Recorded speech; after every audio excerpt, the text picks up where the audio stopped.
It's hard changing your life. It was hard when just over 3 years ago, in the Penobscot building in Detroit, Michigan, where I was operating my business, and I fell on some hard times, and I was sleeping in my office. It was hard coming into the lobby, and the security said, "Excuse me, Mr. Brown, can we see you for a moment?" And I said, "Yes," and I walked up to the counter, and he gave me an envelope. And he said, "Would you mind reading it here?" And I opened the envelope, and the envelope was from management that said, "This is an office tower. It's not a hotel. Please do not sleep in your office." And I said, "Excuse me, sir." I said, "I just work long hours in creating my business. I'm an entrepreneur. And right now things are bad for me, but they're not going to be this way always. And I just asked for the opportunity to continue to operate like I'm doing. I'm not trying to make this my home." And it was hard coming through the lobby. And sometimes they would laugh. There's a guy talking about becoming successful. And look at him. He's bathing in the bathroom upstairs on the 21st floor. He sleeps on the floor. Him and 2 other dreamers up there. Look at him. It was hard, ladies and gentlemen, coming to speak to people. And I was facing financial difficulties in my own life. I was behind on my bills and my dreams, and I'm saying to them, you can live your dream. It was hard, ladies and gentlemen. It was very difficult to pick myself up each day believing that I could do it. There were times that I doubted myself. I said, "God, why is this happening to me? I'm just trying to take care of my children and my mother. I'm not trying to steal or rob from anybody. Why did this have to happen to me?" It was very hard. And here's what I want to say to you. For those of you that have experienced some hardships, don't give up on your dream. No one could have convinced me by holding on, by continuing to push forward, by continuing to run toward my dream, that one day I would have my own talk show. It's a long shot, ladies and gentlemen, from Liberty City, an abandoned building on a floor, never knowing my mother or father. It's a long shot. Being here with you today in this dome in Atlanta, it's a long shot. No college training, labeled educable, mentally retarded, but I kept running toward my dream.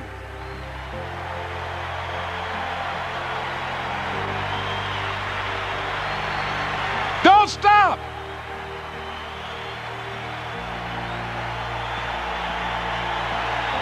Don't stop.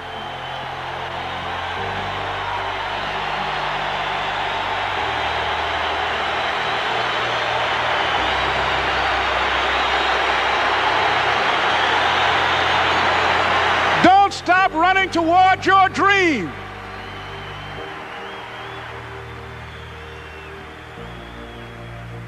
It's very important as you hold on to that dream. There are moments when you're going to doubt yourself. There are rough times are going to come, but they have not come to stay. They have come to pass. It's very important for you to know that. Don't say, "I'm having a bad day." Say, "I'm having a character building day."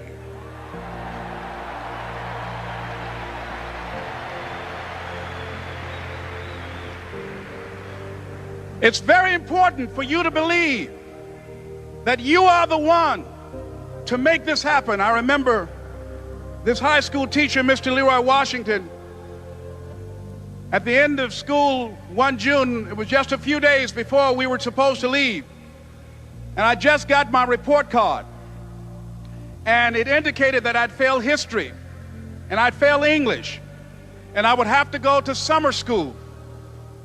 And I was feeling within myself that I was a failure, that I'm slower than most people in getting paperwork, and I was feeling down on myself and very negative. And Mr. Washington was giving a speech to the graduating seniors, and I was in 11th grade. And even though I wasn't supposed to be in there, I went in there because the speech he was giving, that speech was for me. And as he talked, my heart began to beat fast.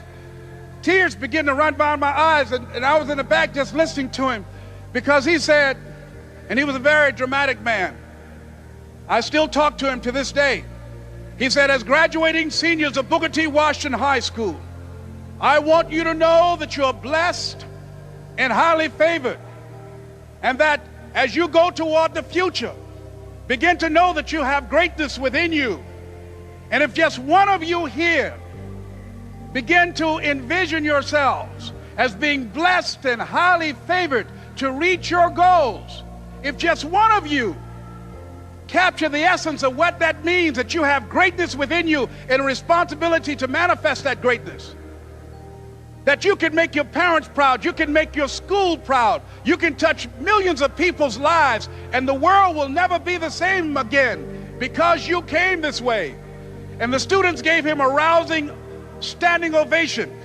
And as he left the auditorium, I ran down the steps and I caught him in the parking lot. I said, Mr. Washington? He said, yes. I said, do you remember me, sir? He said, no. I said, my name is Leslie Brown. My mother, she works in the cafeteria here. I'm one of the twins, Leslie and Wesley. I said, Mr. Washington, but you know, I got these big dreams. I like talking to people. I love people. I said, I want to work with people, and I got this dream of buying my mama a home. Could I do that, Mr. Washington? He said, it's possible, Mr. Brown. And as he walked away, I called him again. I said, Mr. Washington? He said, what do you want now? I said, I'm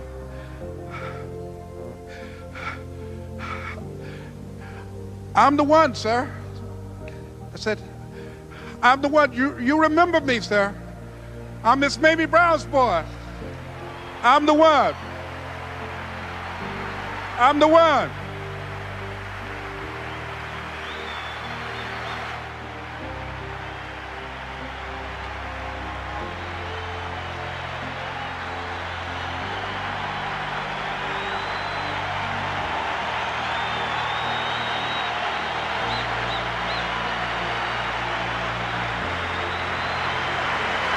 And you must feel that's why you're here, because you are the one. And I remember when PBS first played one of my specials called You Deserve, one Sunday afternoon in Miami, Florida. I had some friends call him to tell him to tune in. And he watched the program. He called me in Detroit, and I answered the phone. I said, hello. He said, may I speak to Les Brown, please? I said, who's calling? He said, you know who this is. I said, oh, Mr. Washington, it's you. He said, you were the one, weren't you? I said, yes, sir. He said, and you were so crazy. I said, I know, but I'm rich now.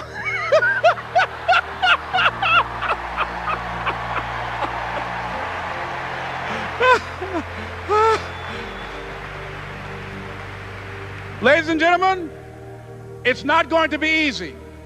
It was hard laying on the floor of the Penobscot building, looking out of the window, daydreaming, saying, Les, can you do this? Can you make this happen? I used to listen to tapes day in and day out about See You at the Top, my great friend Zig and Dennis Waitley and different other motivational speakers, and Dr. Norman Vincent Peale and Dexter saying, don't let nobody steal your dream. I used to ask myself, can I do this? And something said within me, you're the one. You're the one. And let me tell you something, ladies and gentlemen. While you're here, and before you go back home to your respective cities and communities, write down at least 5 reasons on why you deserve your dream, on why you won't give up, what's going to make you unstoppable, why you must be unreasonable, because logical, practical thinking says you can't do it today.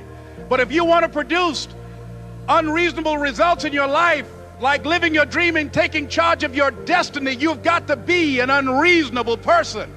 You've got to be an uncommon person. So write down the reasons of why you're here. My first major goal was to buy my mother a home.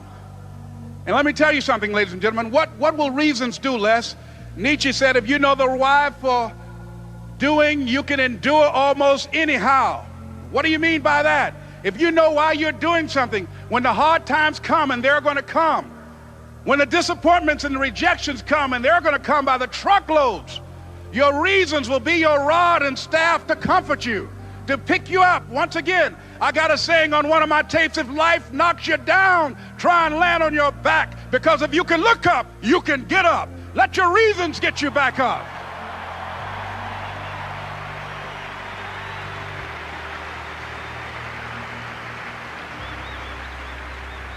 I remember when I bought the home for my mother, and she came out of the car. When I opened the door, I said, "Mom, I think I know these people in this house."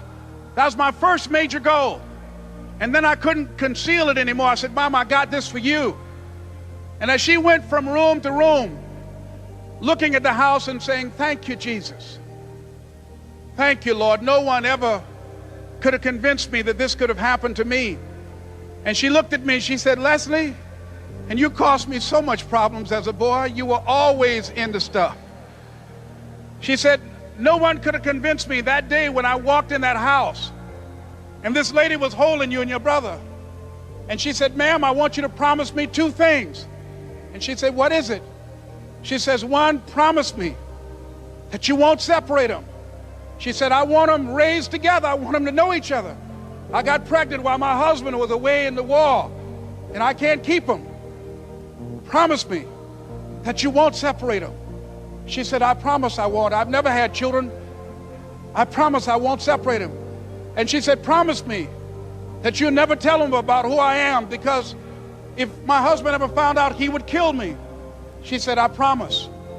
And she said that she gave them to us, and she kind of cried, and she was walking out the door, and she looked at my adopted mother. She said, 'Remember, don't you separate them.' She said, 'I swear to God, I won't separate them. I'll keep them together.' And she said, as I held y'all in my arms, I never had any children of my own.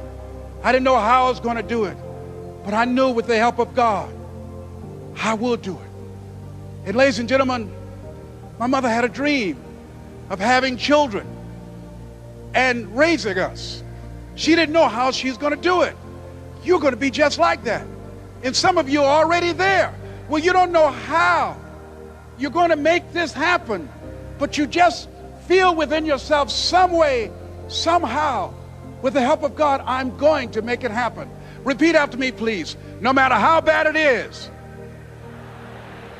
or how bad it gets, I'm going to make it. I'm going to make it. Shake somebody's hand on your right and left and say, "You got the right stuff."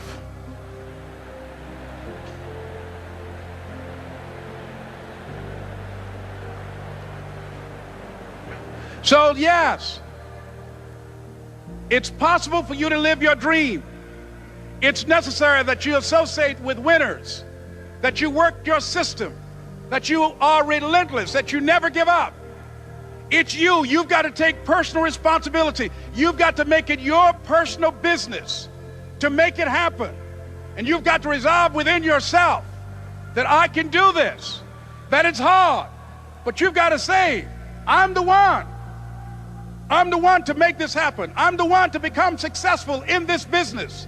As you work to help other people to become successful, that feeds your success. But you know it's going to be hard, but find out what will make it worth it for you. If you want another awesome video in our Black Excellence series, check out the video right there next to me. I think you'll enjoy it. Continue to believe, and I'll see you there.